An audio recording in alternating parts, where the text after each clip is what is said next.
Hello, everyone, and welcome back to another episode of 1990's Represent. We're still in our sixth cycle of 1998, talking about a movie. In this episode, we're talking about What Dreams May Come. So, I had never seen this movie before until very recently, where I just rented it digitally. I remember seeing trailers for it back when it came out. I remember even talking to like classmates about it because I remember like seeing the trailer and we were just discussing that it looked like pretty interesting. Because from the trailer, I remember there's a part where Robin Williams is talking to Cuba Gooding Jr. and the line is, "Oh, nice place you've got here." And this is Robin Williams saying this to Cuba Gooding Jr. And then Cuba Gooding Jr. is like, "No, this is a nice place you've got here." And it was just this really cool just like cinematography. Like the cinematography is great to where these just versions or visions of like heaven and stuff like that are there. So basically, we'll get to this further into the episode once we get to the plot. But basically, Robin Williams' character is his character dies and goes to heaven, and this is about that's basically the basis of it. There's definitely more to it than that. But we're gonna get to the notes here, and then we'll get to the plot and all that kind of stuff as well. So we just see what we have here. So What Dreams May Come. First release October 2nd, 1998. Like I said, didn't watch it at release, and then only just recently saw it. And it's always been a thing I've kind of wanted to see because I remember the trailers and the visuals looking very cool. So it's directed by Vincent Ward, based on a novel by Richard Matheson. Um, the film did win the Academy Award at the next year's Academy Awards in 1999 for Best Visual Effects, which I'm not surprised with because the visuals in this movie are really well done, especially all the stuff in heaven, the scenes in what's to get a little further plot. The kind of like areas of the movie that are supposed to be essentially hell are really like visually kind of stunning as well. And then even the stuff in the kind of real world before Robin Williams' character goes to heaven is almost this weird ethereal otherworldly quality to it. Like I can't put my finger on it in the real world, but there's something about it that just looks a little bit off. Like it reminded me of, I think it was like the Tree of Life. I haven't seen that movie in a long time, but I remember the kind of even the real world visuals were still very like ethereal looking for some reason. So there was that, and then I was curious about the Academy Awards in 1999 of like what other movies were nominated. So let me actually bring those up here. So the best visual effects, the nominees were What Dreams May Come, which eventually won, and then the other movies that were nominated were Armageddon and Mighty Joe Young. So Mighty Joe Young I have not seen. Armageddon has some pretty good visual effects as well.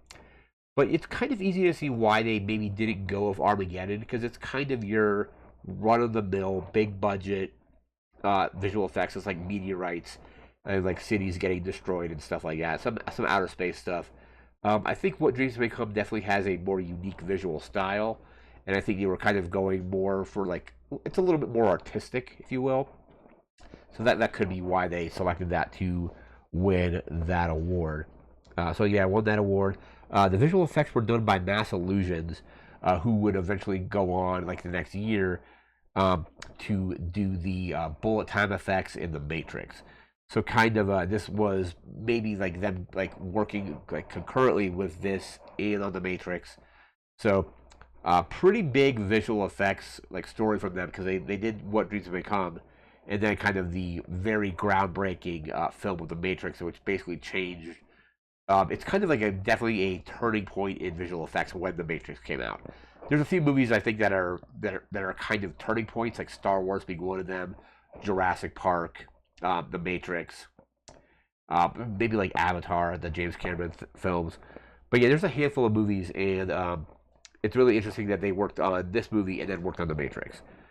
Apparently, the original film prints of this movie were lost in the 2008 Universal fires. I think they did eventually find another print of that. I think they found it in Europe somewhere, from what I was reading. This movie though was actually a commercial failure at the box office. So apparently it cost between 85 and 90 million dollars to make, and then only ended up grossing $75 million. So didn't do well at the box office. But we're now going to get into the plot of this movie. And the plot is kind of not great. Like a lot of the kind of negative reviews around the movie, reviews were kind of mixed. But the negative reviews were that the plot is kind of not all like that developed. Anyhow, the main concept is Robin Williams' character dies and goes to heaven, and then he is looking for his wife is still alive. So basically, beginning of the film, it opens up with Robin Williams' character in a boat. Another boat comes by, kind of bumps into his boat, and it's this woman. They eventually meet. They eventually get married, fall in love, have a family. They have 2 children, I think a son and a daughter. And there's a scene where they're having breakfast before sending them to school or something. And I forget who's driving, but it's not Robin Williams' character and it's not his wife. But both of those kids are killed in a car accident. Some time after that, Robin Williams' character is a doctor, and his wife calls him, and he's like with a patient, doing some stuff about migraines or something like that. And I think they call it a double D anniversary or something like that. It's like I forget exactly what it referred to in the movie, but she's like, well, like I might be late because I need to go and get these because she's an artist, and like they're doing like an exhibit. And she needs a bunch of paintings like picked up. So Robin Williams' character or Chris is his name, I believe. Let me actually bring up the cast list here for the characters list. The main characters that we need to worry about are Chris, which is Robin Williams' character, and Annie, who is played by Annabella Sorora. I think that's how it's pronounced. Cuba Gooding Jr. is also in this movie, and so is Max on Side Out. Oh, and Rosalind Chow is in this. I forgot. Whenever I see her in anything, I can't separate her from Keiko O'Brien from Star Trek The Next Generation and Star Trek Deep Space Nine. So anytime I see her in anything that isn't Star Trek, I still always just associate her with the character of Keiko O'Brien. She's in this movie as well. Anyhow, so he is on his way after work to pick up these paintings, and he goes through a tunnel, and there's like a car accident in a tunnel. And he's trying to help somebody, and then another car accident happened, and basically a car gets flung and basically lands on him, and he dies.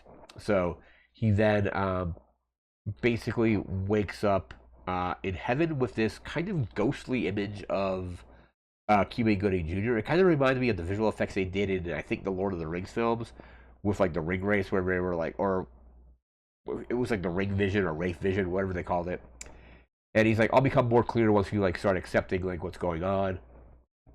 And Cuba Gooding Jr.'s character is you're and during this time his wife is going through a lot because she's lost her kids, she's lost her husband, and he is trying to connect with her, like from beyond the grave basically. And Cuba Gooding Jr.'s character, I think it's Albert is the character's name, is saying he's like, hey, the more you're trying to talk to her, the more damage you're actually doing. So you need to learn to let go of this. Eventually, what he does, he ends up in the version of heaven that we see in the poster here. He gets there. It's his wife is a painter, so he is basically inhabiting one of her paintings. I think at one point he grabs a flower and he goes to hold it, and it kind of just I don't want to say it melts, but you basically see it turns to paint all over his hand. At one point he's drinking a cup of coffee, and the coffee is the coffee cup is all melted because it's a painting. You see the dog over there. That dog shows back up, and it's fully healthy again. Because there's a part in the movie where I think the dog is sick, and the kid is oh, you're going to kill my dog, to the mom, who is, let me bring the character's name up again, brings up the dog to Annie, and Annie's well, yes, she's suffering, so we need to put her out of her misery, kind of thing. And then that dog shows up later in the heaven scenes, and it's fully healthy again. So he's looking for his kids now in heaven as well, because he's hey, my kids should be here, right? And Cuba Gooding Jr. is they'll be ready to see you when you're ready, or something like that. Basically, like you can't see your kids until you move past these like some of this trauma in your life and things like that. Like it'll be fully realized eventually.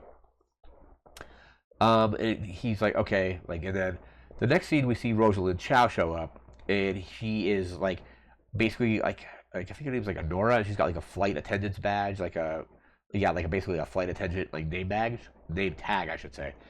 And she's talking to him for a while, and they're going through these just very picturesque kind of scenarios, and then it's eventually revealed they're on like a boat together, and she said something about like, and he's trying to teach his daughter how to play chess at one point, and his daughter has never won a game of chess. He's like, hey, we'll play till you win. She never did win. But he's talking to the Rosalind Chow's character, and eventually realizes, because he says something. She's like, I was on a flight with my dad one time, and he was talking to a flight attendant that had this badge, and she said something to him.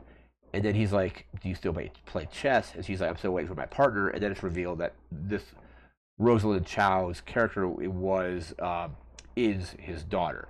Like, and then like Rosalind Chow, like the image of her goes away, and then the actress that plays the daughter pops back up. And so like now those two characters are somewhat reunited as well. During all this, his wife, who's still alive, is going through just a ton of trauma, and she's like writing in her diary about like her psychiatrist and things like that. And then she eventually commits suicide. And Cuba Gooding Jr.'s character after that shows back up to Chris, Robin Williams, and he's like, "Hey, I got bad news. Your wife is dead." And he's like, and Robin Williams is like, "Okay, like, well, can I see her?" And he's like, basically like, kind of like, "No, you can't, because she killed herself. So like, suicides go to this other place." He doesn't explicitly say it's hell, but he's like, well, I need to like go find her, because apparently like he said that they were soulmates. So soulmates are very rare. But like there's one point where like she's painting something, and it actually shows up in his heaven, and she spills water on it and erases it basically. But now the plan is they need to go to this, like, we're just gonna call it hell. They're not gonna go to hell. They need to get a tracker to help them find where she is in hell, and then rescue her from hell. So there was also stuff with his son in the movie, where his son was in this school, and they were going to pull him out of the school, and he was like, well, I'm never going to measure up to you. I'm never going to be as good as you are, but I never give up. And he's like, I know I'm not the smartest or whatever it might be. But and then he has like a nice speech at his like son's funeral. That was like when they're in the van going to school. But then eventually they hire their tracker, who's played by Max von Sydow, and he basically is like ferrying them through, like, out of heaven into this like area that is basically hell. And there's a part where you see a bunch of like tormented or like tortured souls are on this it's like this thing, and they're like kind of like all writhing around. And Cuba Gooding Jr.'s character is like charging at this thing at this point, and then in the moment, Robin Williams notices that this is the version of his son. So basically, his son was basically disguised as Cuba Gooding Jr. during this time period, and then also the character of Albert, which is Cuba Gooding Jr., and the tracker Max von Sydow are actually opposites of each other. Like they do like a weird swap kind of thing. But part of the weird stuff is that the movie that didn't work for me was Cuba Gooding Jr.'s character is basically like, when he says your wife is dead and there's nothing we could really do, he basically is trying to prevent Robin Williams from finding him, even though this is his son going after his mom. So it doesn't make a lot of sense. But eventually they get to their house. It's like in hell, and he basically has to make this huge breakthrough with her in order for her to like remember him, and then basically after that, their entire family is reunited in heaven, and then eventually after that, they're like, hey, we should get another chance, and then both Robin Williams and keep forgetting the wife's name here. Let me just bring it up again. And Annie get reincarnated and reborn essentially. And then it shows a boat again. So basically kind of mirroring in the beginning of the film. You see a boat get hit by another boat like that. But then it's revealed that it's a toy boat. Both of them are toy boats, and one of them sinks. And this little boy is on the dock with it, like looking at the toy boat sinking, and there's a girl on another dock looking at it as well. And then they share like a sandwich, and that's supposed to be basically Chris and Annie. Is it Annie? What am I? Why do I keep? Yeah, Annie. I was right. So Chris and Annie basically reincarnated, meeting again for the first time, basically. I thought the movie was okay. It felt a little bit disjointed at times. Like the plot did not feel like it. Definitely felt like it was more visual focused than like story focused.